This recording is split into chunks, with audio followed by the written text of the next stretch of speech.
तर नमस्कार मित्रांनो, स्वागत आहे पुन्हा आपल्या एकदा तळकत्या बळकत्या नवीन ब्लॉग मध्ये. तर मित्रांनो, सकाळ सकाळी उठलो आणि उठल्या उठल्याच मम्मीने बनवलं होतं मस्तपैकी ब्रेड आमलेट आणि सोबतच मस्तपैकी ब्रेड फ्राय पण केलं होतं.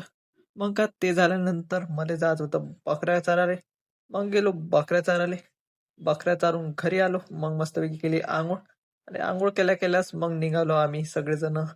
मी, माया भाऊ, वहिनी आणि माझी मम्मी आम्ही सगळेजण मग निघालो ॲटोमध्ये आणि मग थोड्याच वेळात पोहोचलो दर्ग्यावर जेवण करण्यासाठी. तिथं पाहत होतं दुरूनच एकदम हिरवा हिरवा असा चणा लागून होता आणि सोबतच असं मस्तपैकी वावर होतं. मग गेलो अंदर अंदर गेलो तर जाता जाता मस्तपैकी वावराच्या बाजूनं तुरी आणि पराठी पण लागून होती. मग पोचलो अंदर अंदर गेलो तर जेवणच चालू होते. मग जेवण लागतपर्यंत मग तोपर्यंत पाहिलं मस्तपैकी असं सुंदरसं वावर जेवण्याचं. आणि सोबतच मग त्याच्यानंतर जेवण खावण केलं आणि निघालो मस्त आपल्या घराच्या रस्त्यानं. A few moments later.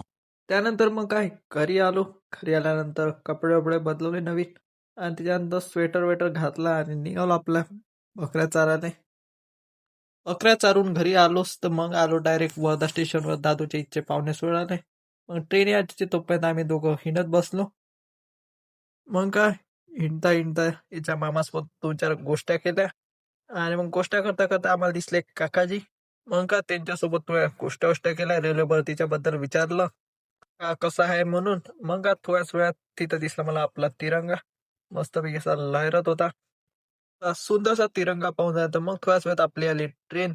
आणि मग का पाहुण्यांना बसू लागलं बराबर सीट वीट मध्ये दादूच्या. मग का ते झाल्यानंतर आलो घरी. घरी आल्यानंतर मग का मस्तपैकी असं जेवण केलं. जेवण झाल्यानंतर टाइम पाहतो तर 12 वाजून 15 मिनिटं काहीतरी झाले होते. मग का खूप टाइम झाला होता. तर मग का मिळूया अशाच एकदा तळकत्या भडकत्या नवीन ब्लॉग मध्ये. तोपर्यंत बाय.